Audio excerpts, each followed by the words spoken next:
ఓం శ్రీ గురుభ్యో నమః. హరి ఓం. సదాశివసమారంభాం శంకరాచార్య మధ్యమాం అస్మదాచార్య పర్యంతాం వందే గురు పరంపరాం. ఓం. ఇప్పుడు మనం కిందటి వారం 14వ శ్లోకంలో ప్రవేశించి కొంతవరకు చర్చ జరిగింది. ఇప్పుడు 12వ శ్లోకము 13, 14 ఒక్కసారి మనం రిపీట్ చేయండి. పంచీకృత మహాభూత సంభవం కర్మ సంచితం శరీరం సుఖ దుఃఖానాం భోగాయతనముచ్యతే.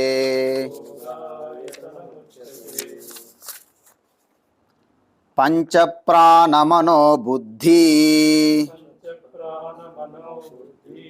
దశేంద్రియ సమన్వితం అపంచీకృతభూతోత్థం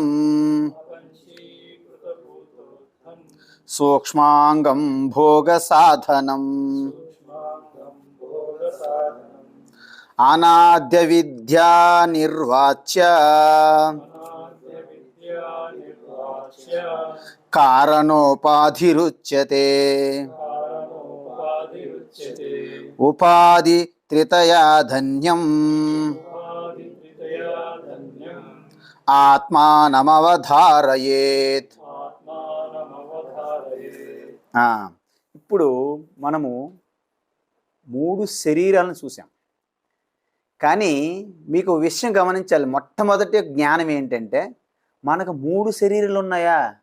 మన 3 శరీరాలు ఉన్నాయా? ఒకటి ఉన్నది. ఇంతవరకు మనకేం తెలుస్తుంది? మనకి ఇంతవరకు ఏం తెలుసమ్మా? ఎన్ని శరీరాలు ఉన్నాయి మనకి? ఒకటే ఉందని తెలుసు. అంటే ప్రతి ఒక్కరికి నాకు ఒక శరీరం ఉందని తెలుసు, కానీ నా 3 శరీరం ఉన్నాయని ఎవరికైనా తెలుసా? ఎవరికి తెలియదు. అంటే మనకు తెలియకుండానే మనకు ఒక శరీరం, స్థూలంగా ఉన్న శరీరంతో పాటు దాని వెనక ఒక 2 శరీరములు ఉన్నాయని ఒక గొప్ప జ్ఞానం మీ అందరికి తెలిసిందా లేదా? మొట్టమొదటిగా మనకు 3 శరీరాలు ఉన్నాయని తెలిసింది. ఇప్పుడంటే ప్రతి ఒక్కరికి స్థూల శరీరం. అందుకే కృష్ణ భగవాన్ గీతలు ఏమన్నారు? ఇదం శరీరం కౌంతేయ. శరీరం అంటే ఎక్కడో చూడకు. ఇదం, దిస్ ఈజ్ శరీరం, దిస్ ఈజ్ శరీరం. ఇదం, ఇదే శరీరం అంటే బాబు. శరీరం అంటే ఎక్కడో చూడదు. అంటే ఏంటి? ఇదం శరీరం క్షేత్రం. ఇది ఒక మనం పంట పొలం లాంటి క్షేత్రం అన్నమాట. ఈ క్షేత్రము ఎంత బాగా మనం తయారు చేసి పెట్టుకుంటే దాని నుండి అంత మంచిగా పంట వస్తుంది. ఈ శరీరం అనేది హార్డ్వేర్. మీకు తెలుసా హార్డ్వేర్? కంప్యూటర్ అనేది హార్డ్వేరు, సాఫ్ట్వేర్ విన్నారా? మనము మన కన్నుల ద్వారా చూసేది, వినేది, ఇవన్నీ చేస్తుంటాం మనం కంప్యూటర్తో. అదంతా హార్డ్వేర్. కానీ దాని లోపల ఒక ఫంక్షనింగ్ అనేది ఉంటుంది, సూక్ష్మంగా తెలియనిది. దాన్ని ఏమంటారు? సాఫ్ట్వేరు. అది సూక్ష్మము అన్నమాట. దానికి ఏమంటారు? సూక్ష్మ కంప్యూటర్. బయటికి మానిటర్ ద్వారా కనిపించేది ఏంటి? స్థూల కంప్యూటర్. దాని వెనకున్నటువంటి ఆ యొక్క సూక్ష్మమైనటువంటి ఎక్విప్మెంట్ ఉంటుంది కదా, అదంతా కూడా అప్లికేషన్, సాఫ్ట్వేర్ అప్లికేషన్ అంతా కూడాను సూక్ష్మ కంప్యూటర్. అర్థమైందా? ఇంకా ఈ సూక్ష్మ కంప్యూటర్కి, స్థూల కంప్యూటర్కి, రెండిటికి ఆధారంగా రాయబడినటువంటి ఒక వేరే కోడ్ ఉంటుంది అనమాట.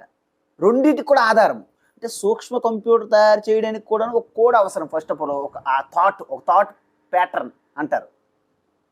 దాన్ని ఏమంటారంటే కారణ కంప్యూటర్. ఏమైంది? ఇప్పుడు కంప్యూటర్ అనగానే ప్రతి ఒక్కరు ఒకటే అంటారు, కానీ 3 కంప్యూటర్లు తీసుకురండి అంటారు ఎవరైనా. అదేవిధంగా ఈ శరీరం, ఇప్పుడు బల్బు ఉన్నది చూడండి. బల్బు మనకు ఫస్ట్ ఇలా పెట్టామనుకోండి, ఆ యొక్క గ్లాస్ ఉంటుంది కదా, అది స్థూలంగా ఉన్నటువంటి బల్బు. కానీ దాని లోపల ఒక ఫిలమెంట్ ఉంటుంది చూసారా, అది సూక్ష్మమైన బల్బు. ఆ సూక్ష్మమైన ఫిలమెంట్కి ఆ కరెంట్ నుండి వచ్చినటువంటి ఆ కనెక్షన్ ఉంటుంది, ఆధారం, అది కారణ బల్బు. ఈ మూడు పని చేయాలంటే ఒక పవర్ ఉండాలి కదమ్మా. ఆ పవర్ కరెంట్. ఆ పవర్ ఏంటి? కరెంట్. ఇప్పుడు స్థూలంగా ఉన్న శరీరం దీని వెనక ఉన్నటువంటి దీన్ని నడిపిస్తుంది. ఇదేంటి? ఇది ఇల్లు అని చెప్పాము. భోగ ఆయతనం. మన ఇల్లు ఉన్నది. ఇల్లు అంటే ఇల్లుకు తనంతట తాను ఏమీ ఎక్స్పీరియన్స్ అనుభవాలు పొందలేదు. మనం ఉంటేనే ఇల్లు అవుతుంది, లేకపోతే అది వేస్ట్గా పడి ఉంటుంది. సో మనం ఏదైనా సరే దీన్ని అనుభవించాలి. సో ఈ శరీరం అనేది ఇల్లు లాంటిది. దాని లోపల ఉన్నటువంటి సూక్ష్మమైనవేంటి? ఇంద్రియములు, మనస్సు, ఇవన్నీ ఈ శరీరాన్ని ఇల్లుగా ఆధారంగా చేసుకొని అనుభవిస్తున్నాయి అన్నమాట.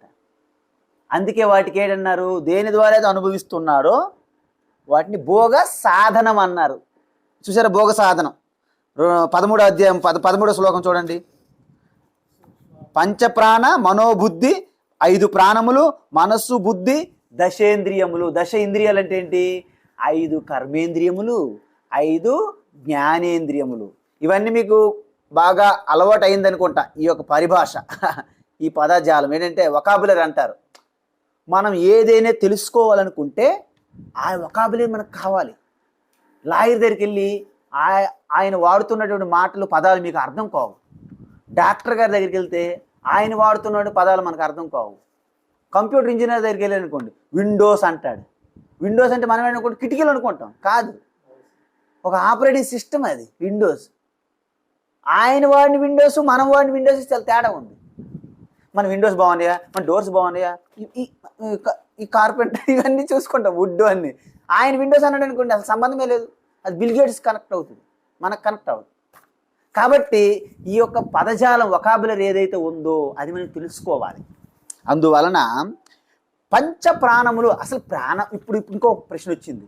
ప్రాణం అంటే ప్రాణం వచ్చింది, ప్రాణం పోయింది, ఇవి అంటున్నా తప్ప ఇంకా ఇందులో 5 రకాల ప్రాణాలు ఉన్నాయని ఎవరికైనా తెలుసా? 5 రకాల ప్రాణాలు ఉన్నాయి. 5 రకాల ప్రాణములేంటి? ఒకటి, ఫస్ట్ ఆఫ్ ఆల్ మనము గాలి పీల్చుకుంటాం కదమ్మా. పీల్చుకునేటప్పుడు లోపలికి లాగుతున్నటువంటి, లోపలికి తీసుకెళ్తున్నటువంటి ఆ ప్రాణాన్ని ఏమంటారంటే అపానము. అపానం, ప్రాణ అపాన. మరి ఎప్పుడైతే ఈ ఆక్సిజన్ లోపల తీసుకొని ఆ యొక్క కార్బన్ డైఆక్సైడ్ లాంటి ఆ గ్యాసెస్ ఏవైతే ఉంటాయో బయట నెట్టుతుందన్నమాట, దాన్ని ప్రాణ అంటారు. ప్రాణ అంటారు. తరువాత ఏదైతే మొత్తం అంత శరీరం అంతా కూడాను వ్యాపించి ఆ యొక్క ఆక్సిజన్ని అన్ని అవయవాలకు కూడాను ప్రసరింప చేయడానికి సహాయం అందిస్తుంది, బలవత్తర కర్మ. అది బలవత్తర కర్మ, వ్యాన అంటారు. మరి మనం తినే ఆహారము డైజెషన్ అవ్వాలి, నాభి దగ్గరుండి సమం చెయ్యాలి, దాన్ని సమాన అంటారు. మరి మనకి తుమ్ములు వస్తాయి, ఎక్కుళ్ళు వస్తుంటాయి, యానింగ్స్ వస్తుంటాయి, దగ్గు వస్తుంటుంది. మీరు చూసారా? వాంతులు చేయాలి. ఒక్కొక్కసారి మనకి స్టమక్ అప్సెట్ అవుతుంటుంది. మీకు అప్పుడు వామిటింగ్ అయిపోతే ఎంత రిలాక్స్ అవుతారో. వామిటింగ్ అవ్వాలంటే ఉదాన వాయువు రావాలి, ఉదాన ప్రాణం కావాలి.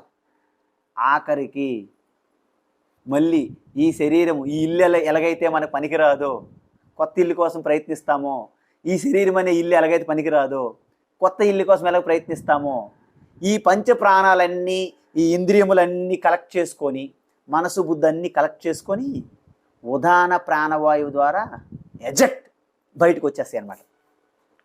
అందుకే మనిషి ప్రాణం విడిచిపెట్టిన అంటారు కదా. ఎలా పోతాడు ప్రాణము? కనుల ద్వారా కూడా పోవచ్చంట, చెవుల ద్వారా కూడా పోవచ్చంట. సూక్ష్మ ప్రాణం. అందుకే మన వాళ్ళు ఎవరైనా చనిపోతే పోయారు బాధపడడం ఏమీ లేదు అక్కడ. ఎందుకంటే పోయేది కేవలము స్థూల శరీరమే పోతుంది, మీరెవ్వరూ పోవట్లేదు, మీరు సేఫ్గా ఉంటున్నారు. ఇప్పుడు మీరు చెప్పండి, పాతబడిపోయిన ఇల్లు కూలిపోతుంది, దాన్ని డిస్మాంటిల్ చేసి కొత్త ఇంట్లోకి మీరు వెళ్ళారు, మీరు బాధపడతారా? పాత ఇంటి కూల్చేసాము ఎన్ని రోజులు ఏడుస్తారు అలాగే? కొత్త ఇంట్లో మనం ఆనందించాలి కదా.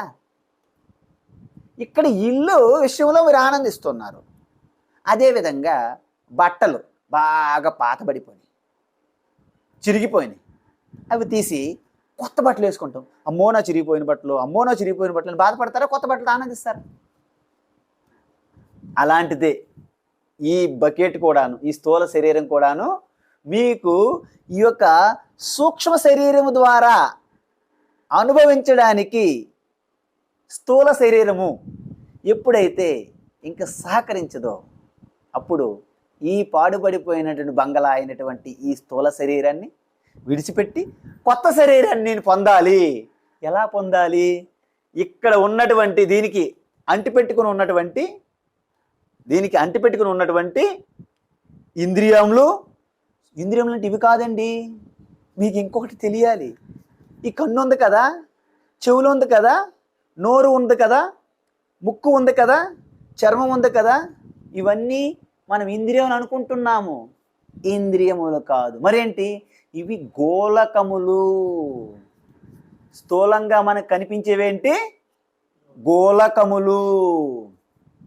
మరి వాటి వెనకుండి పనిచేస్తున్న సూక్ష్మమైనటువంటి శక్తికి ఇంద్రియం అని పేరు. అర్థమైందా? ఇంద్రియేణ దత్తః ఇంద్రియం అంటే ఏంటి?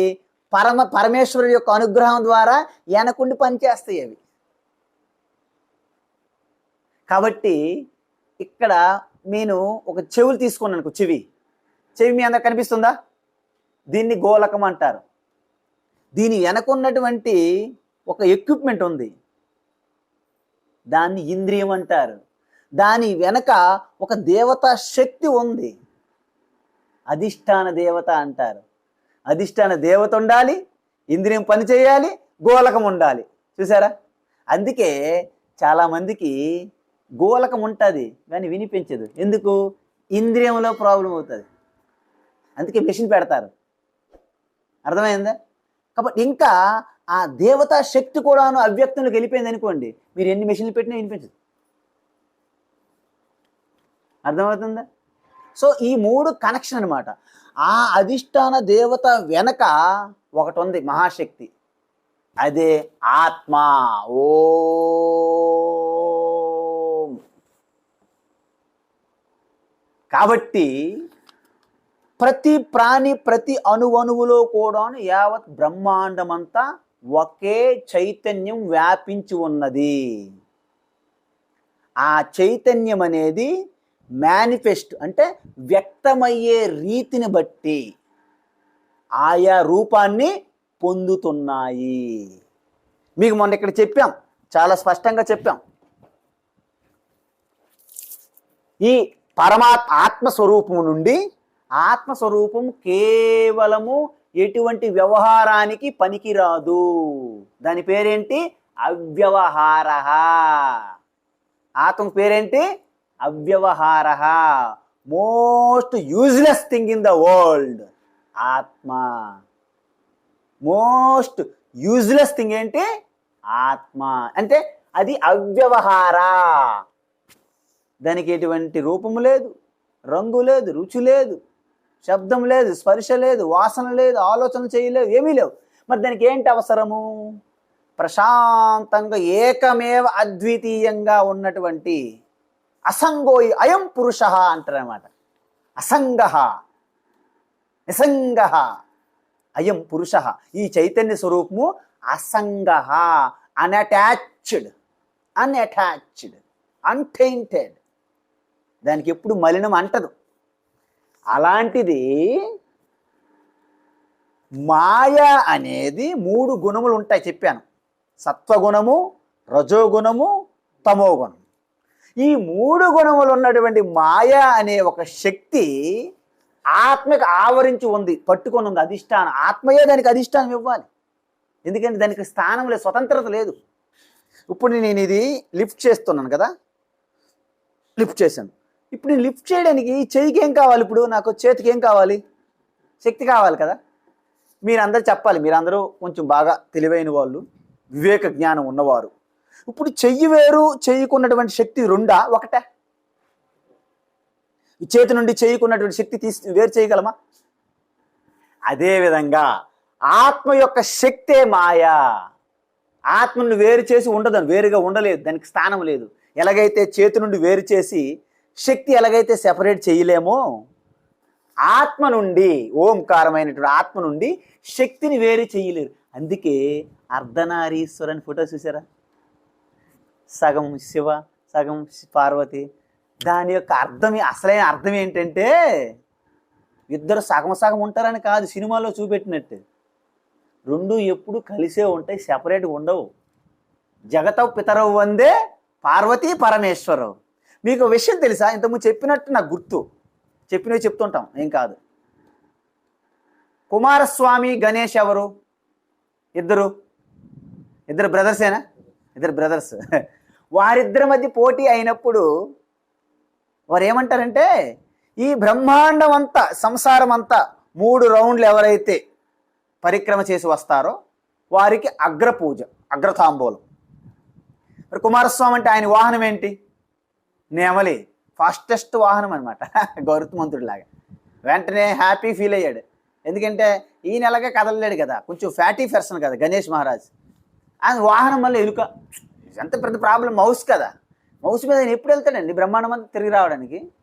అయితే ఆయన ఆలోచిస్తున్నాడు. ఎందుకంటే జ్ఞానానికి రూపం అన్నమాట గణేష్, శక్తికి రూపము కుమారస్వామి. మీకు అర్థం కావాలి, మీరు చూస్తున్నటువంటి రూపాలు నిజమనుకుంటున్నాం మనం. అసలైనటువంటి జ్ఞానం కానీ శక్తికి కానీ రూపాలు ఉంటాయా? కరెంట్కి ఏ రూపం చెప్పండి నాకు. కరెంట్ శక్తి ఏ రూపం? శక్తికి ఏ రూపం ఉంటే చెప్పండి. చెయ్యి యొక్క శక్తికి ఏ రూపం, వేరే రూపం ఉందా? అందువలన శక్తికి రూపం లేదు, కానీ శక్తికి రూపంగా భావిస్తే ఆయనే సుబ్రహ్మణ్య స్వామి, కుమారస్వామి. మరి జ్ఞానము బుద్ధికి ఏదైనా రూపం ఉంటుందా? లేదు. అదే గణేష్, వినాయక్. అందువలన శక్తి ఉన్నాడు ఏం చేస్తాడు? పని చేస్తారండి. అందుకే ఏం చేశాడు? తినడానికి వెళ్ళాడు, రెడీ అయిపోయాడు. మరి బుద్ధి జ్ఞానం ఉన్నాడు ఏం చేస్తాడు? ఆలోచిస్తారండి. గణేష్ ఏం చేశాడు? ఆలోచించడం మొదలెట్టాడు. ఆలోచించాలా వద్దా? ఎందుకంటే ఆయన ధర్మం అది, ఆలోచించడం. పని చేయడం గాబరలేదు ఆయనకి, ఆలోచించడం గాబర. కూర్చొని ఆలోచించాడు. ఏంటి? వాస్తవంగా నేను ఈ సంసారం అంతా, ఈ బ్రహ్మాండం అంతా తిరిగి రావడం అనేది అసాధ్యం, నా వల్ల కాదు. కానీ దీనికి ఇంక వేరే మార్గం ఉండి తీరాలి. ఏంటి? యావత్తు సృష్టి అంతా కూడా ఎక్కడి నుండి వచ్చింది? పరమాత్మ అయినటువంటి శక్తి, మాయ, పరమాత్మ, ఈ రెండింటి నుంచే కదా వచ్చిందమ్మా. సో ఈ సుబ్రహ్మణ్య స్వామి, కార్తికేయ ఇక్కడ నుండి, అంటే మాయా పరమాత్మ రెండు కలిసిన తర్వాత వచ్చినటువంటి సృష్టి ఏదైతే ఉందో, జగత్తు, విశ్వము, ఇదంతా తిరుగుతాను మొదలెట్టాడు అన్నమాట కుమారస్వామి. మరి అంతటికీ కారణం ఎవరు?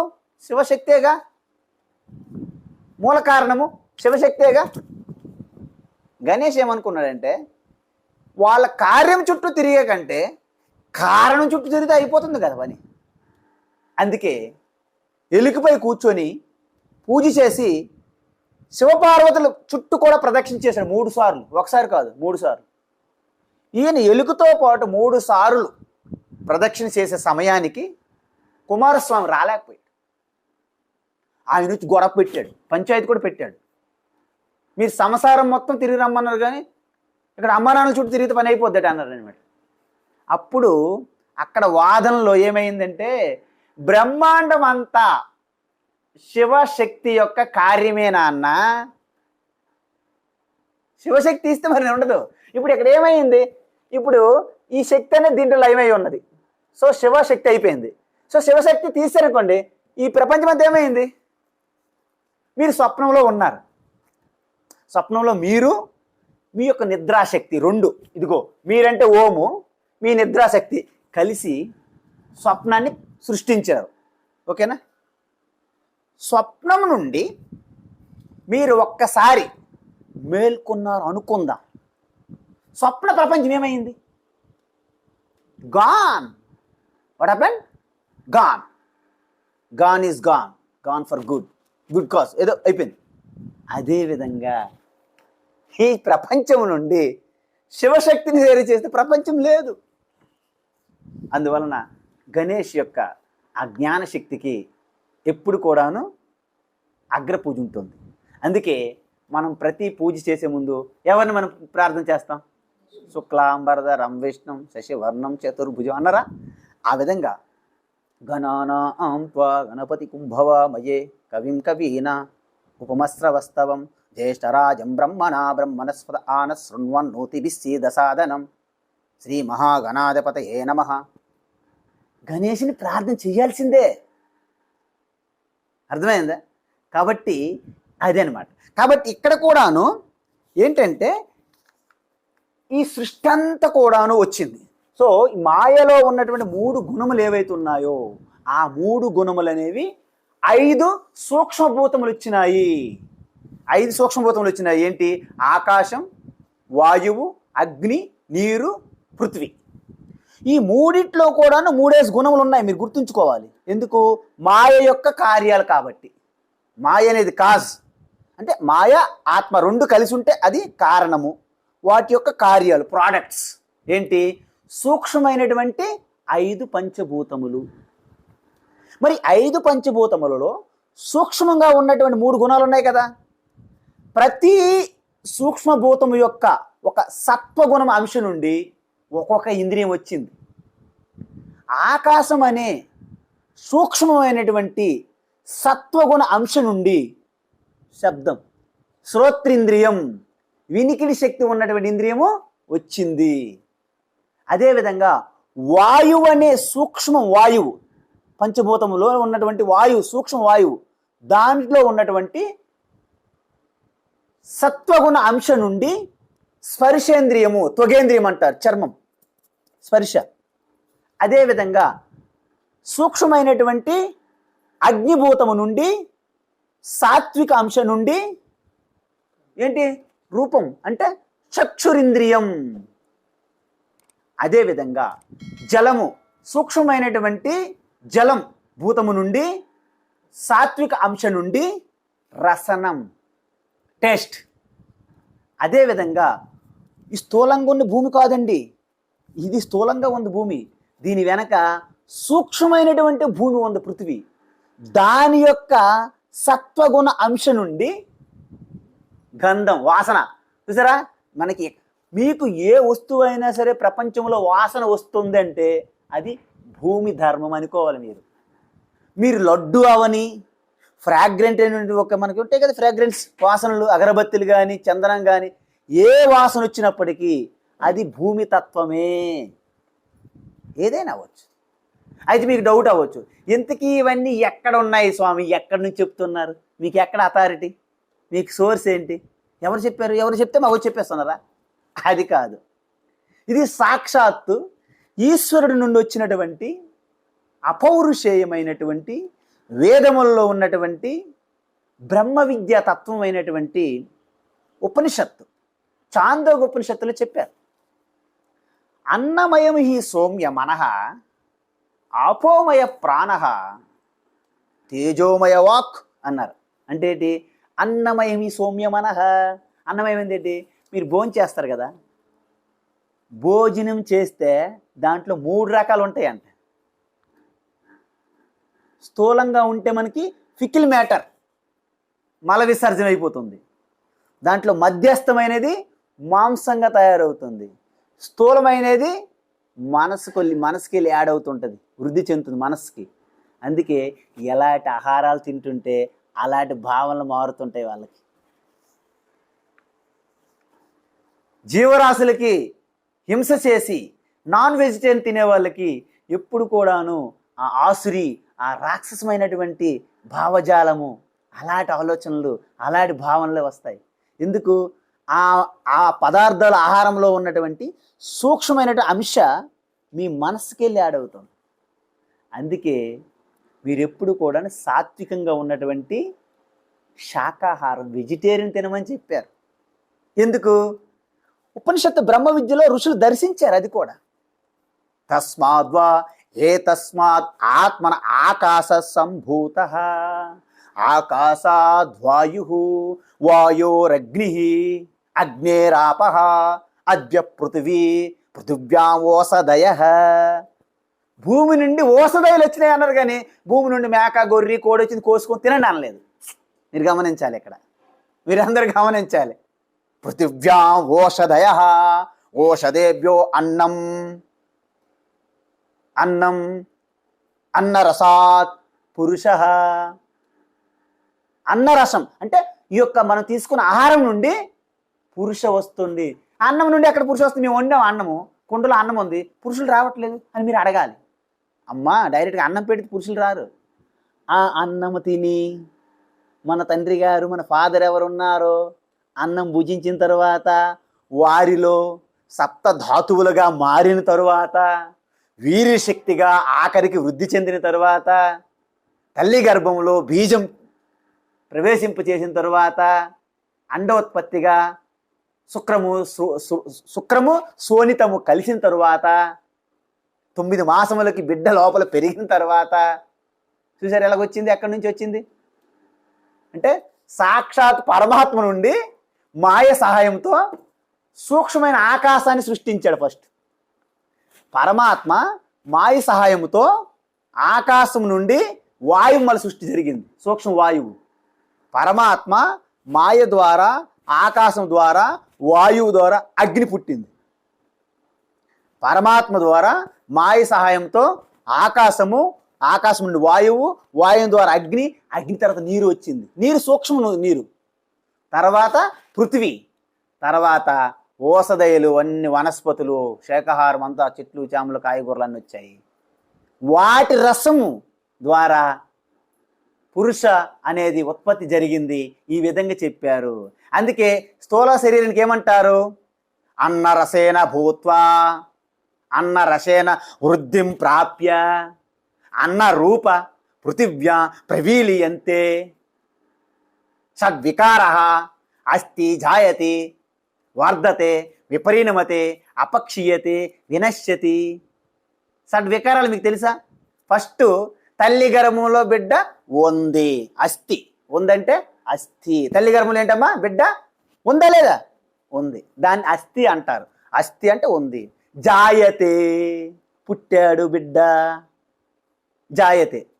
వర్ధతే, పెరుగుతున్నాడు. ఎలా పెరుగుతున్నాడు? ఫుడ్ పెడితే పెరుగుతున్నాడండి. అంటే పుట్టిన ఫుడ్ ఎలా పెడతారు స్వామీజీ? పాలు అండి బాబు, పాలే ఫుడ్. మీరు ఇంక అడగవద్దు, అలాంటి క్వశ్చన్లు అడగవద్దు ఇప్పుడు. చంటి బిడ్డకి పాలే ఫుడ్, అంతే కదా అమ్మా. అస్థి జాయతే, జాయతే అంటే పుట్టడము, వర్ధత అంటే పెరగడము, విపరీణమతే ఎప్పుడైతే పెరుగుతూ విపరీణమతే అర్థమైందా? ఆయనలో మార్పులు జరుగుతుంటాయి అన్నమాట. అంటే కొంత ఎత్తు వరకు పెరుగుతారు, పెరిగి ఆయనలో మార్పులు వస్తాయి అన్నమాట. ఏంటి? మొత్తము ఒక చర్మములో కానీ ఇంద్రియములో కానీ ఏవైనా మార్పులు జరుగుతాయి, స్టార్ట్ అవుతాయి. అపక్షీయతే, డికే అవ్వడం, పళ్ళు ఊడిపోవడము, ఎంట్రులు పండిపోవడము, ఏవైనా జరుగుతుంటాయి. అలాగే ఇంక రివర్స్లోకి వెళ్ళిపోతుంది బండి. చివరికి శరీరం పని చేయకుండా అయిపోతుంది. అప్పుడేమవుతారు? వినశ్యతి, భూమిలో కలిసిపోతుంది శరీరము. మీకు ఒకటి గుర్తుంచుకోవాలి. ఇప్పుడు అందరికీ ఒక సూక్ష్మ సీక్రెట్ చెప్తున్నా, ఎవరికి చెప్పదు మీరు. పుట్టడం అనేది ఒక వికారం, ఒక మోడిఫికేషన్. చనిపోవడం అనేది ఒక మోడిఫికేషన్ అని చెప్పారు శాస్త్రాల్లో. ఆరు వికారాలమ్మా, షడ్వికారాలు. 6 వికారాల్లో జాయతే అంటే జన్మ, వినశ్చిత్ అంటే మరణము. అంటే ఏంటి?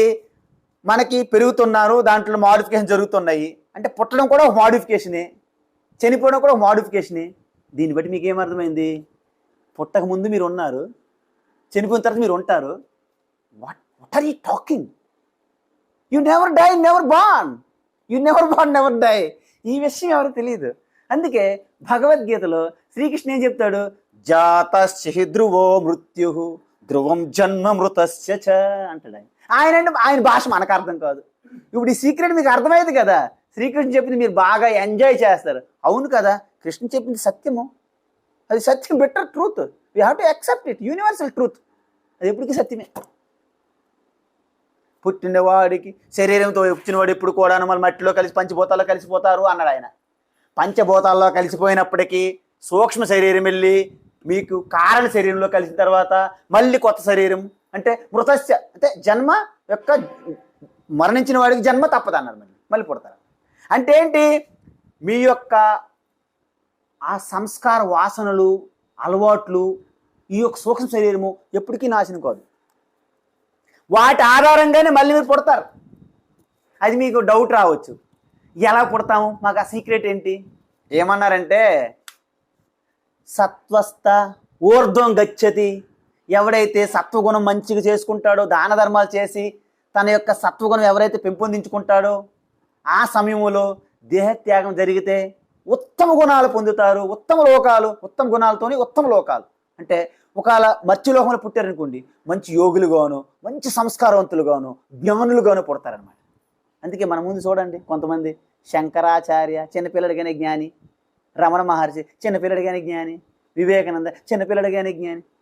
మనము చిన్నపిల్ల, మనకేమీ రాదు, ఏమీ తెలియదు. ఏంటి కారణం? What is the difference? మీరు ఏమైనా అడిగారా ఈశ్వరుడికి, నాకు అజ్ఞానం కావాలి, నాకు జ్ఞానం వద్దు అని మీరు అడిగి పుట్టారా? పాపం ఎవరికీ తెలియదు. పుట్టినప్పుడు మనకు తెలియదు, చనిపోయినప్పుడు మనకు తెలియదు. పుట్టినప్పుడు ఎవరో చెప్తారు, మీరు పలాయన ఇంటి దగ్గర పలాయన వాళ్ళు పుట్టారు, పలాయన డేటు, టైము, నక్షత్రము, రాసి అని వాళ్ళు చెప్పాల్సిందే, మనకు తెలియదు. అలా అని చెప్తారు. నువ్వు పలాయన వారు పుట్టావంట, అవునా, ఓకే. పలాయన రోజు పుట్టావంట, అవునా, ఓకే. అన్నీ మనం ఒప్పుకోవడమే, మనకంటే ఏం తెలియదు. చనిపోయినప్పుడు కూడా మనకు ఎవరు తెలియదు. పాపం అక్కడికి వెళ్ళిన తర్వాత కూడా ఏం తెలియదు. ఈ రెండు కూడాను జోక్స్ అంటారనమాట. బిగ్గెస్ట్ జోక్, నేను పుట్టాను. రెండో జోక్ ఏంటంటే నేను చనిపోతాను. ఈ రెండు జోకులు అంట. ఈ రెండు జోకులు అని తెలుసుకున్నవాడికి పుట్టుక లేదు, మరణము లేదు. వాళ్ళేంటి అమృత పుత్రులు అంటారు, అంటే చిరంజీవులు. ఓ కృష్ణ, ఓ శంకర, ఓ వశిష్ఠ, ఓ వామదేవ, అలా ఉంటారు అన్నమాట. బుద్ధ భగవాన్ అందరూ అంతే. కాబట్టి ఇది హిస్టరీ, చరిత్ర అనమాట. సో స్థూల శరీరము, సూక్ష్మ శరీరము. అయితే కారణ శరీరం, మూడో శరీరం ఎక్కడ? ఇది ఎప్పటికీ తెలియట్లేదు మాకు. మూడో శరీరం గురించి ఇక్కడ చెప్పాడు, అనాది. కారణ శరీరం మీకు తెలియాలంటే గాఢ నిద్రలో ఉంటుంది. అది మీకు ఎక్స్పీరియన్స్ చేయడానికి అవ్వదు. ఎందుకు? ఎప్పుడైతే స్వప్నంలో మీకు సూక్ష్మ శరీరం పనిచేస్తుంది బాగా.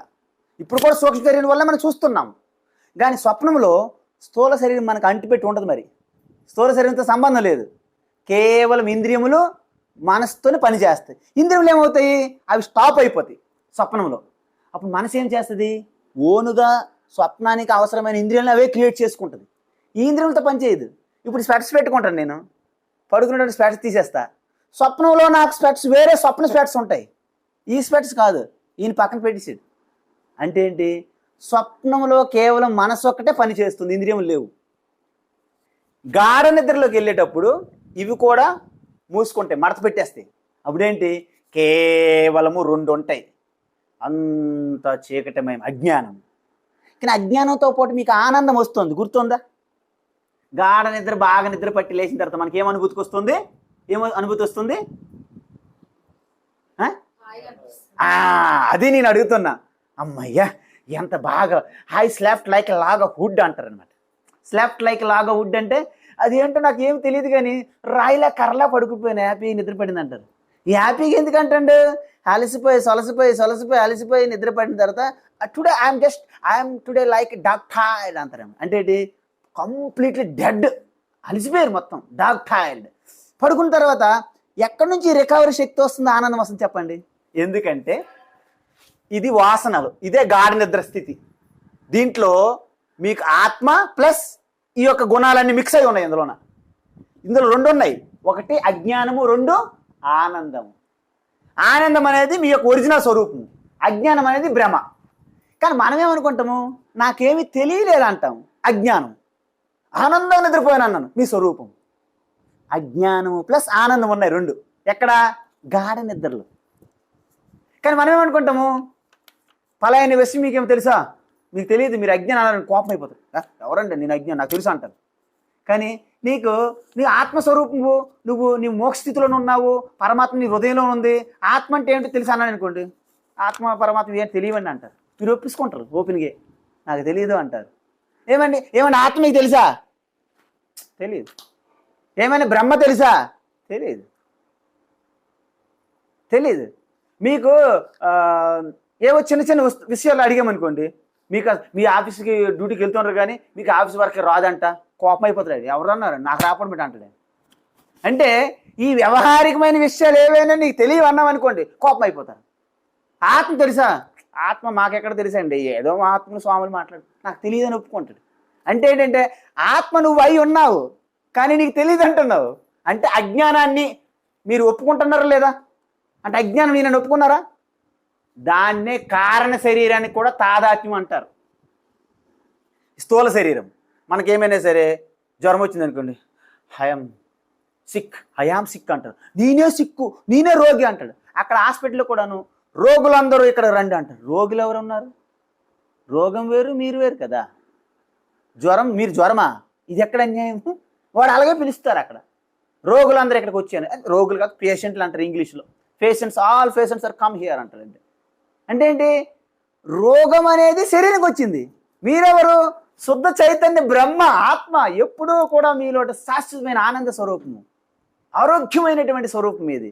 కానీ ఈ శరీరంకి వచ్చినటువంటి ఈ యొక్క ఫీవరు, దగ్గు ఏమి ఉంటాయి కదా, వీటి వలన దీనికి వచ్చినటువంటి ఈ యొక్క ఏవైతే లక్షణాలు ఉన్నాయో దీని మీద ఆపాదించుకొని నేనే రోగిని అంటండి. వీడు ఎంత అన్యాయము. కాబట్టి ఇది ఒక పెద్ద మనం చేస్తున్నటువంటి ఘోరమైనటువంటి తప్పిదం. ఏంటది? ఘోరమైనటువంటి అపరాధం అంటారు. సంస్కృతంలో అపరాధం అంటారు, అంతే మన హిందీలో కూడాను. భూల్ హై, భూల్ అంటే చిన్న తప్పు అని అర్థం. అపరాధ హై ఇది బడా, చాలా పెద్ద నేరం.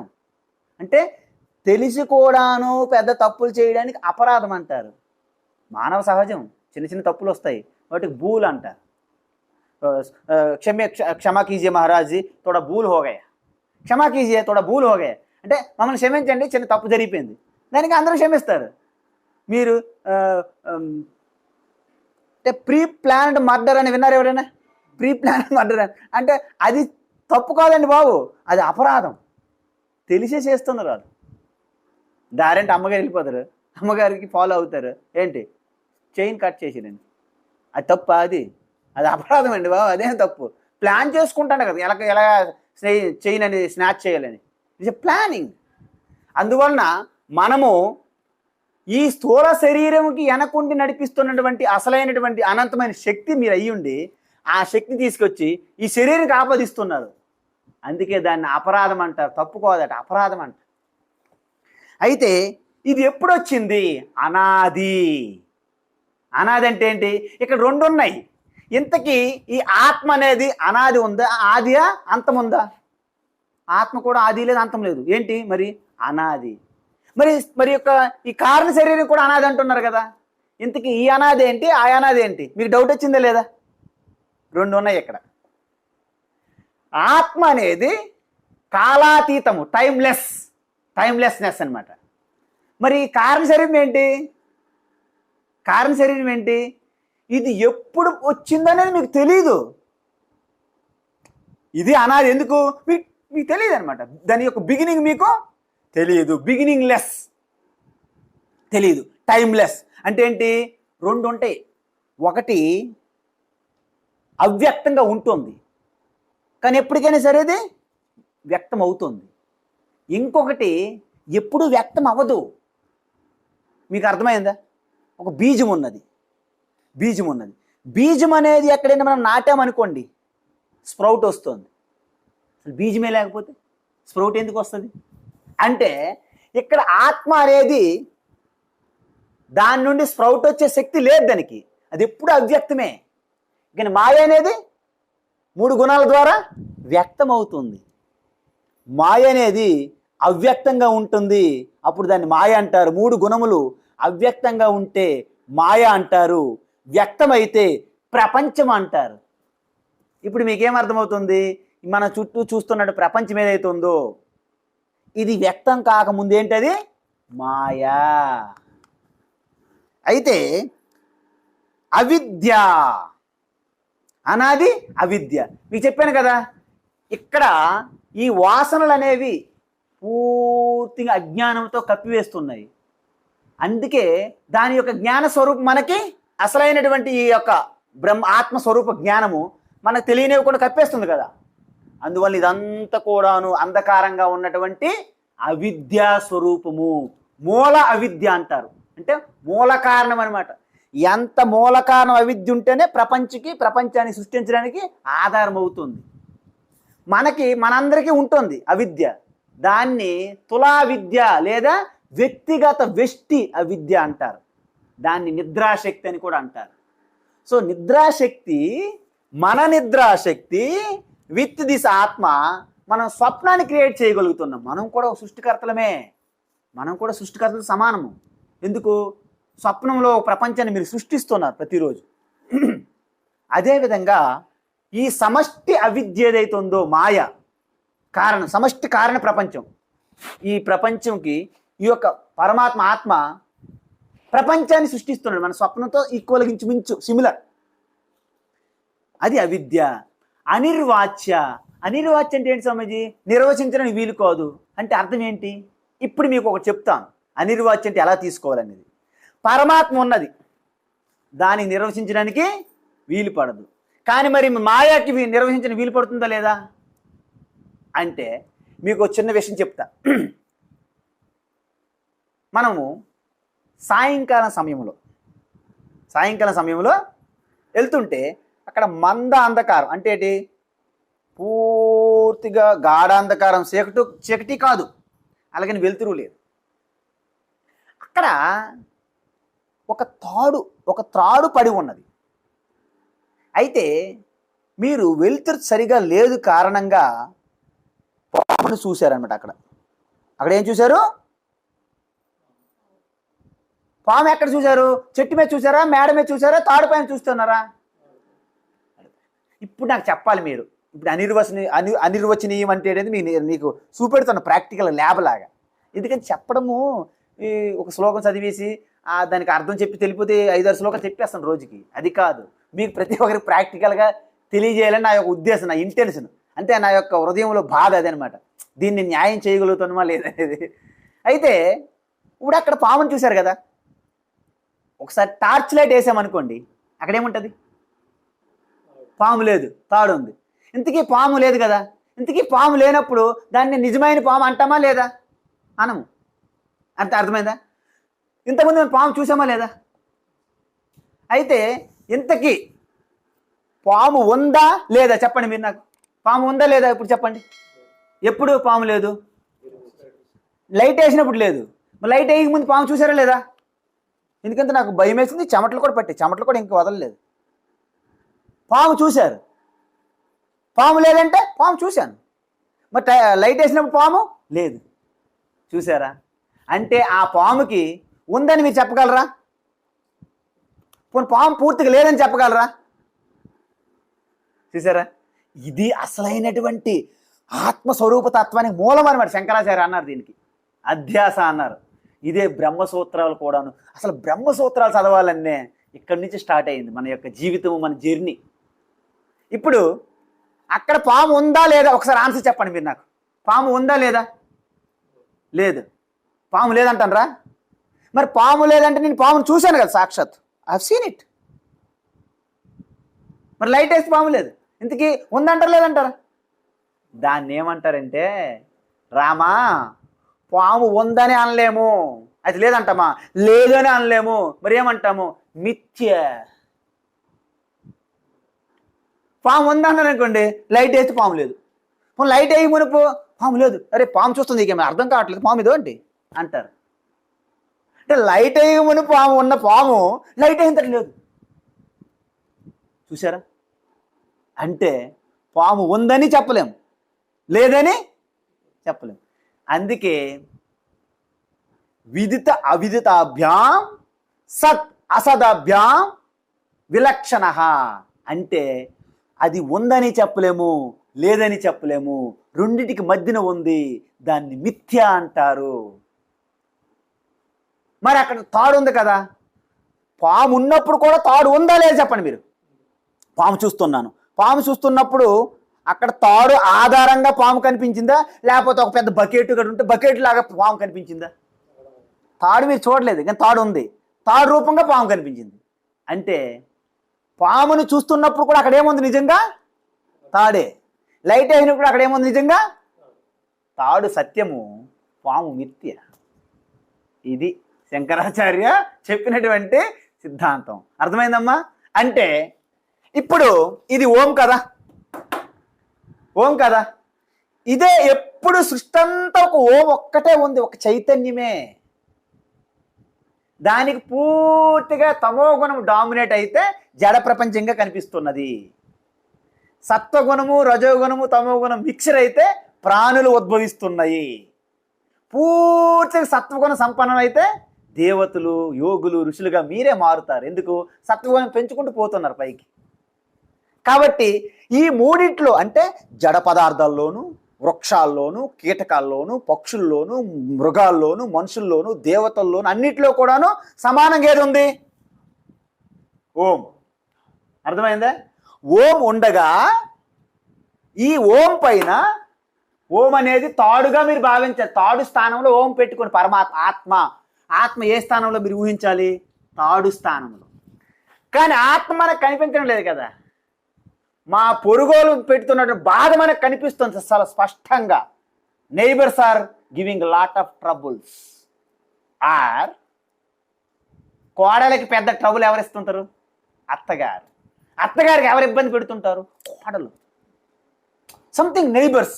లేకపోతే ఆఫీసులో పనిచేస్తున్నటువంటి ఎంప్లాయీకి boss is the big problem. Boss is the big problem. కాబట్టి అసలైనటువంటి సత్యము ఉంటే దానిపైన మనకి ఏం కనిపిస్తుంది? ఈ సంసారము, బంధాలు, ఫ్రెండ్స్, రిలేటివ్స్, తల్లిదండ్రులు, భార్య, బిడ్డలు, ఎంప్లాయీస్ అన్ని సకలం అంతా కూడా దేని మీద కనిపిస్తున్నది? దీనిపైన. మరి మీరు ఈ సంసార గొడవలు, ఫైటింగ్లు, రాజకీయాలు, మొత్తం సినిమా ఫీల్డ్, రకరకాల కుట్రలు, కుతంత్రాలు, వంచన, దగ, మోసము, మాటల గారిడి, పందిని నంది, నందిని పంది చేసే ఈ రకరకాల తెలివితేటలు, షేర్ మార్కెట్లు, జూదము, మొత్తం అంతా కూడాను ఆన్లైన్ గేమ్స్ అన్నీ కూడా ఇవన్నీ మనం చూస్తున్నాం కదా. దీనికి వెనక కింద ఏమున్నది? ఆత్మ. ఇది చూస్తున్నప్పుడు కూడా ఆత్మే ఉన్నది. ఇవన్నీ ఫోల్డ్ చేసినప్పుడు కూడా ఆత్మే ఉన్నది. ఇది వస్తుంది పోతుంది. పాము కనిపిస్తుంది, లైట్ వేసినప్పుడు పోతుంది. పాము కనిపించింది, లైట్ వేసినప్పుడు పోయింది. దాన్ని ఏమన్నాం మనము? మిథ్య. అందుకే ఒరిజినల్గా గాఢ నిద్రలోనే ప్రపంచం అంతా మడత పెట్టేస్తున్నాం మనం. ఇక ఇది దాటి దాంట్లోకి వెళ్తే ప్రపంచం ఏముంది చెప్పండి? అందుకే దీన్ని స్పష్టంగా మిథ్య. బ్రహ్మ సత్యం జగన్ మిథ్య జీవో బ్రహ్మైవ నాపరః. అందుకే శంకరాచార్య అన్ని తత్వాలు చెప్పిన తర్వాత శంకరాచార్యకి వాళ్ళు అడిగారట, ఇన్ని గ్రంథాలు రాశారు, ఇంత పని పాట లేకుండా మొత్తము భారతదేశం అంతా మీరు తిరిగి తిరిగి ఎన్నో వ్యాఖ్యానాలు, శాస్త్రాలు ఎలా అర్థం చేసుకోవాలి అంత కూడాను మన అరచేతిలో ఆమలకవత్. ఆమలకం తెలుసు? ఆమ్లా ఫ్రూట్. ఆమ్లా చేతి మీద పెడితే అంత స్పష్టంగా ఉంటుంది. మనకి మీ చేతి పైన అరచేతిలో మీరేమైనా ఆమ్లా గూస్బెర్రీ పెట్టారనుకోండి, మీకేమైనా డౌటా? ఇదేమైనా పనసపండా, దోసపండా, మ్యాంగోనా? ఏమైనా డౌట్ ఉంటుందా మీకు? స్పష్టంగా తెలియదా ఇది ఆమ్లా అని? తెలియదమ్మా మీకు? అంత స్పష్టంగా తెలిసే విధంగా శంకరాచార్య మనకి తత్వాన్ని మనకి రాసిచ్చారు. అయితే మీలాంటి వాళ్ళు ఎవరో పెద్దవాళ్ళు ఒకరు అడిగారు, మహారాజా ఆచార్య మీరు ఇన్ని శాస్త్రాలు చెప్పారు కదా, వాటి యొక్క తత్వం సారం చెప్పండి అన్నారట. ఒక్క శ్లోకంలో చెప్పండి అన్నారు. శంకరాచార్య అన్నారంట, శ్లోకం కూడా అక్కర్లేదు, అర్ధ శ్లోకం అంటే శ్లోకంలో సగం. ఇప్పుడు మనం చదివాం ఒక శ్లోకం కదా, అందులో ఒక భాగం అర్ధ శ్లోకం.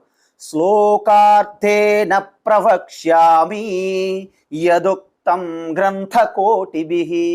కోటి గ్రంథాలు చెప్పే సారము ఒక అర్ధ శ్లోకంలో, ఒక సగం శ్లోకంలో చెప్తాను అన్నారంట. ఏంటి చెప్పండి గాబర మనకు కదా. బ్రహ్మ సత్యం జగన్ మిథ్య జీవో బ్రహ్మైవ నాపరః. ఈ బ్రహ్మ ఆత్మ పరమాత్మ అనేది ప్రతి ప్రాణిలోనూ చైతన్య స్ఫురణగా ఉన్నది, ప్రజ్ఞగా ఉన్నది, తెలివిగా ఉన్నది, ఇంటెలిజెన్స్. ఆ గుండె, మనం గుండె హార్ట్ లబ్డబ్ కుడుతుందంటే ఎవరు పంపింగ్ చేస్తున్నారు రోజు మీ గుండెకి? You are not aware of it. It will happening. That intelligence, ఈ ఇంటెలిజెన్సే మీ గుండె కొట్టుకోవడానికి అవసరం. దాన్ని ఇంటెలిజెన్స్ అంటారు. ఇంటలెక్ట్ వేరు, మళ్ళీ ఎక్కడ ఉంటుంది? మాస్టర్ మేనేజర్ ఎక్కడ ఉంటాడు? అందువలన బుద్ధి మనసు అన్నీ కూడాను, హృదయం అనేది ఇల్లు. మరి ఆఫీస్కి వెళ్తే ఎక్కడికి వెళ్తాయి? అవేమో నాడుల ద్వారా ఇక్కడికి వెళ్ళి పని చేస్తాయి అన్నమాట. ఆలోచించడము, ఫీల్ అవ్వడము, సుఖ దుఃఖాలు అనుభవించడం అన్నీ కూడాను. ఇది ఆఫీస్, ఇది హౌస్. అందుకే ప్రేమ అనేది ఇక్కడ ఉంటుంది. నేను అది చేశాను, ఇది చేశాను, నా జ్ఞానం, నా తెలివితేటలు, నా స్కిల్, నా వర్క్ అన్నీ ఇక్కడ ఉంటాయి. దాన్ని విడిచిపెట్టి ప్రేమలో మీరు లయమైతే, హృదయస్థములో మీరు లయమైతే, అప్పుడు మీ యొక్క ఆత్మ సాక్షాత్కారము, ఆ ఆత్మ సాక్షాత్కారమే ఈశ్వర సాక్షాత్కారం. ఇంతకీ ఆ ఈశ్వరు ఎలాగుంటుంది అని అడిగారు. అడిగితే ఎప్పుడైతే ఒక ఉప్పు బొమ్మ సముద్రం లోతు తెలుసుకొని కానీ వెళ్తూ సముద్రంలో ఎలాగైతే కలిసిపోయిందో, సముద్రం లోతు తెలియకుండా సముద్రం ఎలాగైపోయిందో, నదులన్నీ కూడాను సముద్రంలో ప్రయాణించి సముద్రంలో ఎలాగైతే కలిసిపోయాయో, యదా నద్య చందయంతే సముద్రే అస్తం గచ్చంతి నామ రూపే విహాయ తథా విద్వాన్ నామ రూపే విహాయ పరాత్పరం పురుషముపైతి దివ్యం అన్నారు ఉపనిషత్తుల్లో. ఎలాగైతే నదులన్నీ అలాగ గంగ, యమున, గోదావరి, కృష్ణ ఇవన్నీ నదులు కూడాను సముద్రంలో కలిసిపోయి నా గంగా లేదు, గోదావరి లేదు, పేర్లన్నీ పోయినాయి లేదా, లాస్ట్కి ఏమైనాయి? సముద్రమైనాయి. అదేవిధంగా మనందరం కూడాను నేను గొప్ప, నేను ఇన్ని మంచి సెంటర్లో, సిటీ సెంటర్లో పెద్ద షాపింగ్ మాల్ కట్టాం, పెద్ద కంపెనీ కట్టాం, పెద్ద వెంచర్లు వేసాం, ఫ్లాట్లు అమ్మాం, rich, bank balance, fixed deposits ఉన్నాయి, మూవబుల్ ఇమ్మూవబుల్ అసెట్స్, పిల్లల్ని చదివించాం, ఫారెన్ పంపించాం. ఆ తర్వాత మనల్ని ఓల్డేజ్ హోమ్లు పెట్టారు, అది వేరే విషయం, తర్వాత మాట్లాడి. ప్రస్తుతానికి ఇవన్నీ జరుగుతుంటాయి అన్నమాట. ఇవన్నీ డిస్కషన్లు జరుగుతుంటాయి. ఇదంతా కూడా ఎలా అయింది? ఇవన్నీ కూడా విడిచిపెట్టి ఈ యొక్క నదులు ఎలాగైతే సముద్రంలో కలిసిపోయాయో పరమాత్మలో లైవ్ అయిపోతాయి. అయితే మరి దాన్ని ఎలా ఎక్స్ప్లెయిన్ చేస్తారు? ఇప్పుడు చూడండి, మనసు బుద్ధి ద్వారా మనం ఏదైనా చెప్పాలి కదా. ఈ మనసు బుద్ధి దీంట్లో లయం అయిపోయిన తర్వాత ఇంకెవరు మాట్లాడతారు? ఏం మాట్లాడతారు? అందుకే యాజ్ఞవల్క్యకి గార్గి ప్రశ్న అడిగింది. టఫ్ క్వశ్చన్, చాలా టఫ్ క్వశ్చన్ అనమాట ఇది. పరమాత్మని నిర్వచించు, చెప్పు అన్నది. యాజ్ఞవల్క్యకి డౌట్. ఇప్పుడు చెప్పకుండా ఉంటే ఇది తెలియదు అనుకుంటా, చెప్తే తప్పు అయిపోతుంది. రెండు ప్రాబ్లం ఇప్పుడు. ఎందుకంటే పెద్ద డిబేట్, అది పోటీ. జనక మహారాజ్ కోర్టులో అంత వాదన అనమాట, డిబేట్ జరుగుతుంది, ఎవరు గొప్ప విద్వాన్ అని. ఆ ప్రశ్న చాలా టఫ్ క్వశ్చన్. అది సినిమాలో అంటారు చూడండి, సింపుల్ క్వశ్చన్ అని చాలా టఫ్ క్వశ్చన్ అడిగి అంటాడు ఒకడు. సింపుల్, నువ్వు ఎవరు అంటాడు, నేను ఇది సంథింగ్ క్వశ్చన్ జరుగుతుంటుంది, అలా ఎలాగ వెళ్తుంది, ప్రాసెస్ వెళ్తుంటుంది. నువ్వు సింపుల్ క్వశ్చన్ అంటే టఫ్ క్వశ్చన్ అడిగిన అంటాడు, బాధపడుతుంటాడు. అలాగ అన్నట్టు చాలా టఫ్ క్వశ్చన్ అడిగారు అన్నమాట. ఎవరు? గార్గి వాచక్నివి. ఎవరికి? యాజ్ఞవల్క్యకి. యాజ్ఞవల్క్య ఇప్పుడు కన్ఫ్యూజ్ పడ్డాడు, ఏం చేయాలి, ఎలాగా? ఒక ఐడియా వచ్చింది. ఏంటి? ఏ తద్వై తదక్షరం గార్గి బ్రాహ్మణ అభివదంతి. బ్రహ్మతత్వాన్ని సాక్షాత్, సాక్షాత్ అపరోక్షం బ్రహ్మ, ఆ తత్వాన్ని ఇవన్నీ విడిచిపెట్టేసి సమాధి స్థితికి, నిత్య నిరంతరం ఈ సమాధి స్థితి మీది, సహజ సమాధి. ఆ స్థితిలో ఈ అజ్ఞానము లేకుండా కేవలము జ్ఞాన ఆనంద స్థితిలో ఉండడమే పరమాత్మ స్థితిలో ఉండడం. అంటే ఇవన్నీ మన కోరికలన్నీ విడిచిపెట్టేస్తే, ఆలోచనలు కోరికలన్నీ పోయిన తర్వాత శనై శనైరుపరమే బుద్ధ్యా ధృతి గృహీతయా ఆత్మ సంస్థం మన కృత్వా నా కించిదపి చింతయే. శ్రీకృష్ణ చెప్పారు 6వ అధ్యాయం గీతలో. అన్ని విడిచిపెట్టి మీ మెల్లగా మీ హృదయస్థంలో ఉన్నటువంటి ఎరుక స్థానంలోకి వెళ్తే అంత అట్టర్ సైలెన్స్. అక్కడ పర్సన్ మరి లేరు, నో పర్సన్, ఇంపర్సన్ హోగయా, ఇంపర్సనల్ అవేర్నెస్. ఆత్మ ప్రకాశం ఒక్కటే, తెలుసుకునేవాడు లేడు, తెలుసుకోబడేది లేదు, కేవలం జ్ఞాన స్వరూపం ఆత్మ. అందువలన ఆ తత్వాన్ని దర్శించిన ఋషులు, బ్రహ్మర్షులు చెప్పారు. ఏమని చెప్పారు? అస్థూలం అననుహు హరస్వం అదీర్ఘం అలోహితం అస్నేహం అచ్ఛాయం అతమః అవాయు అనాకాశ అసంగ అరస అగంధం అచక్షు అశ్రోత్రం. అర్థమవుతుందా? ఆ తేజ అప్రాణ అమనః అముఖం అమాత్రం అనంతరం అబాహ్యం.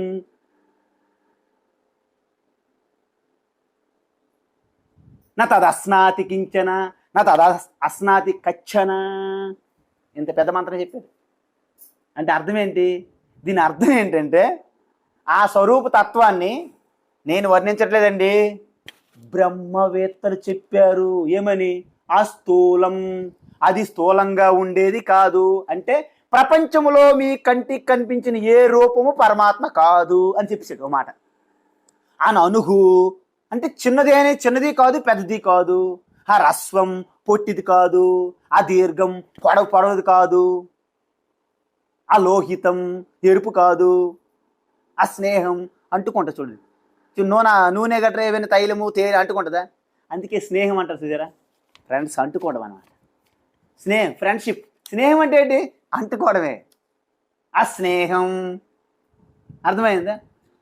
ఆ అలోహితం, అస్నేహం, అచ్ఛాయం అంటే నీడ కాదు, అతమహ చీకటి కాదు, ఆ వాయువు కాదు, అని ఆకాశం కూడా కాదు, అసంగ అంటు పెట్టుకునేది కాదు, ఆ రస టేస్ట్ చూసేది కాదు, ఆ గంధ వాసన చూసేది కాదు, ఆ చక్షు కన్నేంద్రియం కాదు, ఆ శ్రోత్రం వినేది కాదు. అర్థమవుతుందమ్మా? ఆ తేజ అగ్ని కాదు, ఆ ప్రాణం కాదు, ఆ మనస్సు కాదు, ఆ ముఖం కనిపించే ఈ యొక్క మాట్లాడతాం కదా ముఖము, సంస్కృతం ముఖం అంటే మాట. ఈశ్వర ముఖాదేవ అంటారు. గురు ముఖాత్ శ్రవణం కుర్యాత్. గురు ముఖాదంటే గురు యొక్క మాట అంటే వాక్ కాదు, అమాత్రం కొలమానం కాదు, అనంతరం లోపల ఉండేది కాదు, అబాహ్యం బయట లేదు, లోపల లేదు బయట లేదు. నా ఇన్ను నా అవుట్. నా తదస్నాతి కించన, అది తినేది, అది దేన్ని తినదు. నా తదస్నాతి కచ్చిన, అది ఎవరి ద్వారా తినబడేది కాదు, తినేది కాదు, తినబడేది కాదు. 23 లక్షణాలు చెప్పాడు ఆయన, వరుస పెట్టి కొట్టాడు దెబ్బ. ఎవరు? యాజ్ఞవల్కి. ఎవరికి? గార్గ్యకి, అమ్మగారికి. సైలెంట్ అయిపోయారు ఆవిడ. ఏ తద్వయ అక్షరం గారికి ప్రశాసనే సూర్య చంద్రమసౌ విధృతౌ తిష్టత. కానీ ఆ పరమాత్మ యొక్క శక్తి మూలంగానే సూర్యుడు చంద్రుడు వారి యొక్క స్థానాల్లో నిలిచి ఉన్నాయి, పంచభూతములు ఆయా స్థానముల్లో ఉన్నాయి, నదులు ప్రవహిస్తున్నారు, పర్వతాలు నిలిచి ఉన్నాయి, యావత్ సృష్టి యథాతథంగాలాగా కొనసాగుతుంది. వెనకున్నటువంటి శక్తి యొక్క దాని కమాండ్మెంట్ ఆధారం చేసుకుని జరుగుతుంది. మన దేశం నడవాలంటే మన ప్రధానమంత్రి, రాష్ట్రపతి నడవాలి, కంట్రోల్ మనకు అవసరం. మరి ప్రపంచం అంతా నడవాలంటే దాని వెనక ఒక శాసనం ఉండాలి వద్దా? ఆ ప్రశాసనే చూసి జూబ్లీహిల్స్ ప్రశాసన కాలనీ, ప్రశాసన నగరం చూసారా? అంటే అందరూ బ్యూరోక్రాట్స్ అనమాట. అడ్మినిస్ట్రేషన్లో ఉండేవాళ్ళని అర్థం, ప్రశాసన చేసేవాళ్ళు. అలాగా ఈ ఆత్మ యొక్క ప్రశాసనే సృష్టి మొత్తం జరుగుతుంది అని చెప్పారు. దీన్ని అంటే ఏంటి? ఈ 3 ఉపాధులు అంటే స్థూలం ఉపాధి, సూక్ష్మ ఉపాధి, కారణ ఉపాధి, వీటికి అతీతంగా ఉన్నదే కదా ఆత్మ. ఆ ఆత్మని అవధారయేత్, దాన్ని మీరు తెలుసుకోండి. ఇప్పుడు 15వ శ్లోకంలోకి వచ్చాను. వేళ మీకు క్లారిటీ ఇచ్చాను. మీకు వచ్చింది డౌట్ ఉంటే మళ్ళీ అడగొచ్చింది, చెప్తా. నేను ఎంతైనా చెప్పడానికి సిద్ధంగా ఉంటాను అన్నమాట. నాకేం అబ్జెక్షన్ లేదు. మీరు అడగాలి, ఓపిక పెట్టుకోవాలి మరి. ఎందుకంటే మీరు వచ్చిన వాళ్ళు ఇంతమంది వచ్చారంటే మీరు నిజంగా మీ యొక్క స్వరూపతత్వం తెలుసుకొని మీరు కృతజ్ఞులు అవ్వాలి, కృతకృత్యులు అవ్వాలి. 15వ శ్లోకం చూద్దాం. పంచకోశాది యోగేన తత్తన్మయవ స్థితః శుద్ధాత్మా నీలవస్త్రాది యోగేన స్ఫటికో యథా. ఇది ఈ ఒక్క శ్లోకము నేను వారం 10 రోజులు చెప్పాలి యాక్చువల్ చెప్పాలంటే. పంచకోశ అనేది దీని యొక్క వివేకము ఒక ఉపనిషత్తు ఉన్నది, తైత్తిరీయ ఉపనిషత్తు అంటారు. కాబట్టి చాలా పెద్ద టాపిక్లోకి ఎంటర్ అయ్యాం, కానీ వీలైన తొందరగా మనము ఫినిష్ చేద్దాం, ఎందుకంటే మనకు అంత టైం కాదు కాబట్టి. పంచకోశ, మొన్న మీకు ఇంట్రొడక్షన్ ఇచ్చాను దీని గురించి. ఏంటంటే ఏదైతే మనకి స్థూల శరీరం ఉందో, కేవలం స్థూల శరీరం అంటే అది అన్నమయం. మనం ఎంత ఆహారం తింటుంటే దేహము, స్థూల దేహం అన్నారు విన్నారా? దేహం అనే శబ్దము ఉపచయనే అంటే ఏంటి? ఉపచయన అంటే ఏంటి? ఉబ్బడం అనమాట, సాగడం. అందుకే మనం ఎంత ఫుడ్ కూర్చొని తింటే అంత స్థూలంగా అవుతారు, స్థూలకాయత్వం. కాబట్టి దీన్ని ఫుడ్ సీత్ అంటారు. సీత్ అంటే కోశము. కోశం అంటే ఏంటి? షీల్డ్, కప్పి ఉంచేది, కవరింగ్ చేసేది. చూడండి మనకి అప్పుడు మనకి ధనుర్ధారులు గట్రా వెనక ఒకటి ఉంటుంది, దాని యొక్క శరాలు పెట్టుకోవడానికి యారోస్ పెట్టుకుని ఉంటుందా, అది ఇట్స్ లైక్ ఏ కోశ అని అర్థం. ఆ విధంగా మనకి 5 కోశాలు అంటిపెట్టుకుని ఉన్నాం మనం. 5 కోశాలకు మనము తగులుకొనిలాగా అంటిపెట్టుకుని ఉన్నాము. ఏంటి 5 కోశాలు అంటే, ఒకటి స్థూల శరీరంగా ఉన్నటువంటిది. దీనికి ఆధారం ఏంటి? కేవలము అన్నమయము. దీన్ని అన్నమయ కోశ అంటారు. దీనికంటే సూక్ష్మంగా లోపల ఉంటుంది. ఏంటది? ప్రాణశక్తి. అంటే క్రియాశక్తి, కర్మలను చేయడానికి మనకి ఏం అవసరమో? ప్రాణశక్తి. కాబట్టి ఆ పంచ ప్రాణములని చెప్పాం కదా మనము. ప్రాణ, అపాన, వ్యాన, ఉదాన, సమాన అంటారు. ఈ పంచ ప్రాణములు, కర్మేంద్రియములు ఎన్ని ఉన్నాయి? కర్మేంద్రియాలు 5. ఏంటవి? వాక్, చేతులు, కాళ్ళు, మలమూత్ర విసర్జించే ఇంద్రియాలు 5 అయినాయి కదా. ఈ 5 ఇంద్రియములు, పంచ ప్రాణాలు కలిపి ప్రాణమయ కోశ అంటారు. తరువాత సూక్ష్మంలోకి వెళ్తే 5 జ్ఞానేంద్రియాలు ఉన్నాయి కదా. శ్రోత్రము, చక్షు, ఘ్రాణము అంటే వాసన, రసం అంటే రసనేంద్రియము, స్పర్శ 5 అయినాయి కదా. 5 జ్ఞానేంద్రియములు ప్లస్ మనస్సు కలిసింది ఏమైంది? మనోమయ కోశ. అదేవిధంగా బుద్ధి అని ఉన్నది మనకి ఒక ఫ్యాకల్టీ. 5 జ్ఞానేంద్రియములు ప్లస్ బుద్ధి కలిస్తే ఏమైంది? విజ్ఞానమయ కోశ అంటారు. గుర్తుందా? మళ్ళీ రిపీట్ చేస్తాను. పంచ జ్ఞానేంద్రియములు మనసు కలిస్తే మనోమయ కోశ, పంచ జ్ఞానేంద్రియములు బుద్ధి కలిస్తే విజ్ఞానమయ కోశ. తర్వాత లాస్ట్ కోశం ఒకటి ఉన్నది. ఏంటి? ఆనందమయ కోశ అంటారు. ఆనందమయ కోశ ఎలా ఉంది? ఆనందమయ కోశ అంటే ఎలాగంటే, మనం గాఢ నిద్రలోకి వెళ్ళిపోయినప్పుడు ఏంటో అనుభూతిలోకి వస్తుంది? అజ్ఞానము ప్లస్ ఆనందము వస్తుందా లేదా? సుఖంగా నిద్రపోయిన అంటున్నామా లేదా లేచిన తర్వాత? దాన్ని ఆనందమయ కోశ అంటారు. మయ ఎందుకంటున్నారు? వికారం ఉన్న దాంట్లో కూడా ప్రియ, మోద, ప్రమోద 3 రకాల సుఖాలు మనకు అనిపిస్తాయి. ఆనందం తిరుపతిలో చాలా బాగుంటుంది. బా ఎంత బాగుందో, అది ప్రియమైందా? లడ్డు మన వాళ్ళు ఎవరో భక్తులు తెచ్చారు, ఇంట్లో ఉంది, కొంచెం దానికంటే కొంచెం ఆనందం పెరిగింది, దాన్ని మోద అంటారు. అది తీసుకొచ్చి మీ చేతికిస్తే నోట్లు వేసుకున్నారనుకోండి, ప్రమోద. 3 రకాల ఆనందాలు అనమాట. ఆ 3లో గ్రేడేషన్స్ ఉంటాయన్నమాట. ఆ గ్రేడేషన్ తారతమ్యాలు ఎప్పుడైతే ఉంటుందో ఆనందంలో, దాన్ని ఆనందమయ కోశ అంటారు.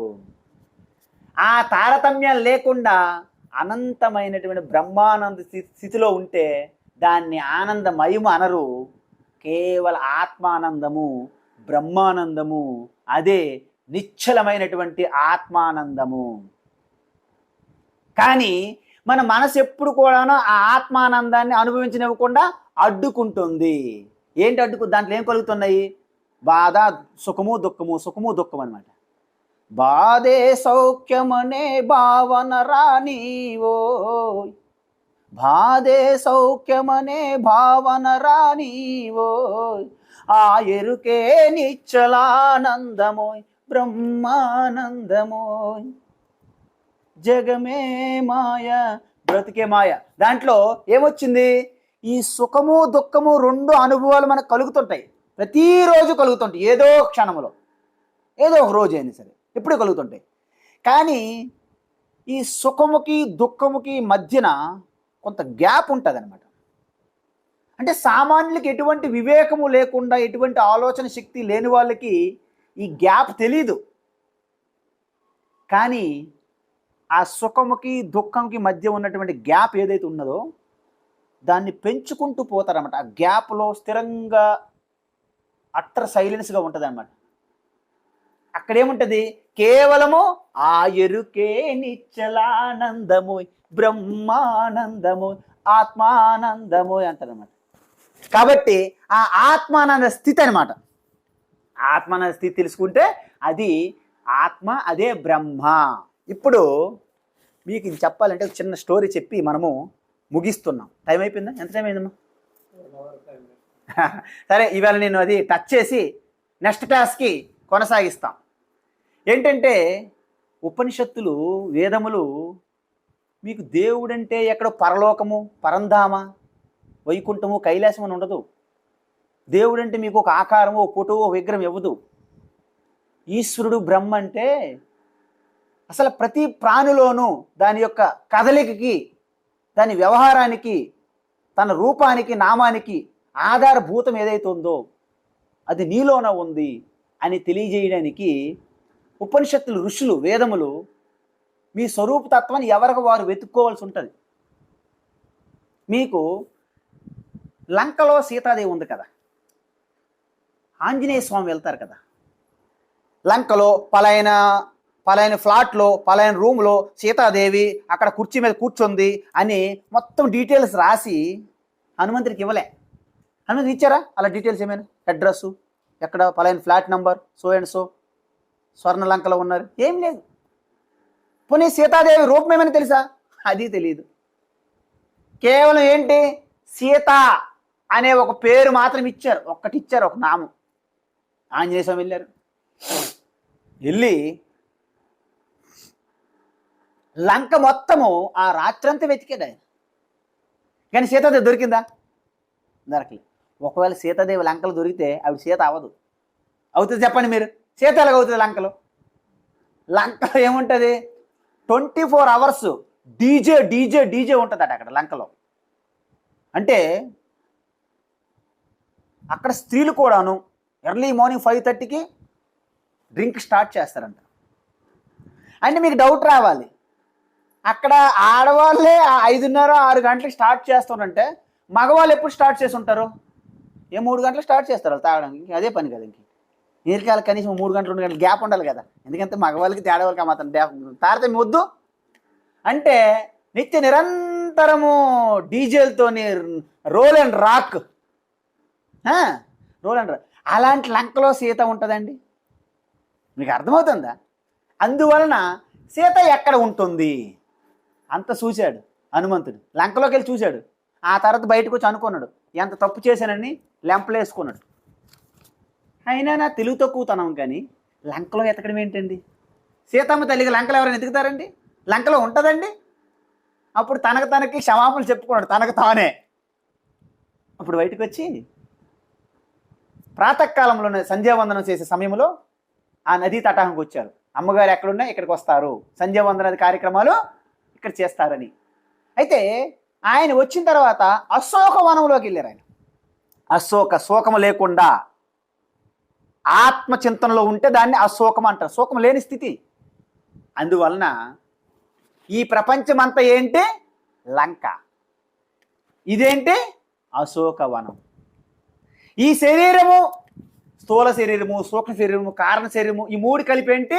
లంక. ఈ హృదయము అశోకవనం. మీకు మరోసారి రిపీట్ చేస్తున్నా. ఈవేళ ఇక్కడితో ఆపుతున్నాం, తర్వాత వారం చూస్తాం, అసలైన దానికి వెళ్తున్నాం. ఈ ప్రపంచం అంతా లంక. చూసారా హైదరాబాద్లో ఎంత బిజీగా ఉంటారు ఇప్పుడు? రోల్ అండ్ రాక్, ఆడుతా పాడుతా తాగుతా తింటా, మజా కరో మేరీ మేరీ, చెర్రీ మేరీ ఉంటాయి చూసారా? ఇవన్నీ కూడా లంక. లోపల ఉన్నటువంటి అన్ని విస్మరించి లోపల మీరు తొంగి చూస్తే అది అశోకవనం. మీలో మీరు కూడాను అనేక కోరికలు, అనేక ఆలోచనలతో అతలాకుతలం అయి ఉన్నారనుకోండి, ఇది మాత్రమే లంక. దీని లోపల అశోకవనం హృదయంలో ఉంటుంది ప్రేమ స్వరూపంగా. అందుకే బయట లంకని విడిచిపెట్టిన తర్వాత ఈ శరీరం అని ఇదం శరీరం కౌంతేయ క్షేత్రమిత్యభిధీయతే, ఈ శరీరం అనేది క్షేత్రము, ఇదే లంక అని శ్రీకృష్ణ చెప్పాడు గీతలు.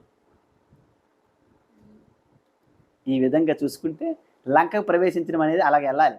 అందుకే మీకు ఒక విషయం తెలుసా, త్రేతాయుగములో అంటే సత్యయుగములో కేవలము ధర్మం ఉండేదన్నమాట.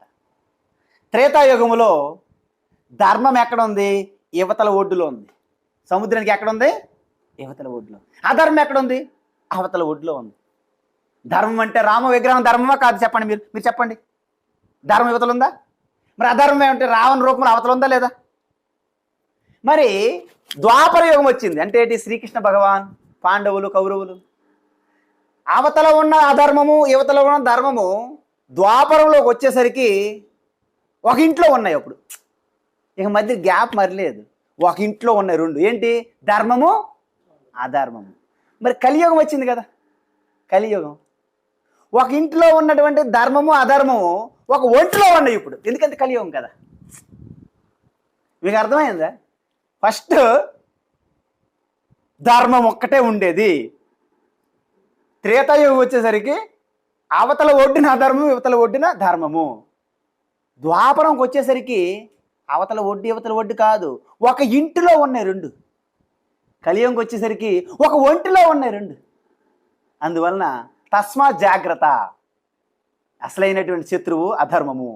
కాబట్టి ఈ ఒంటి లోపల ఉన్న అధర్మాన్ని ఓడించి ధర్మాన్ని పట్టుకోవడం అంటే ఇవంతా ఈ స్థూల శరీరము, సూక్ష్మ శరీరము, కారణ శరీరము ఇదంతా అధర్మ స్వరూపమే. ఎందుకు? రజోగుణము తమోగుణమైనటువంటి మాయా చేష్టలు. కాబట్టి ఇవి దాటెళితే ఇది ధర్మస్వరూపము, ఆత్మారామ. లేకపోతే ఇంద్రియ రామ. చూసారా, రామ ఉన్నదని మీరు రామని పట్టుకోవద్దు. భోగారామ, ఇంద్రియ రామ అంటే అది మంచిది కాదు. ఆత్మారామ అంటే ఇంద్రియములతో మనం మమేకమైపోయి లాలసపడి ఇంద్రియాల భోగాలకు అలవాటు పెడితే దాన్ని ఇంద్రియ రామ. అదే రామ ఆత్మతో కలిస్తే ఆత్మారామ. జై శ్రీరామ్. ఈవేళ శ్రీరాముతో ముగిస్తున్నాం. హరి ఓం తత్సత్. సర్వం శ్రీకృష్ణార్పణమస్తు.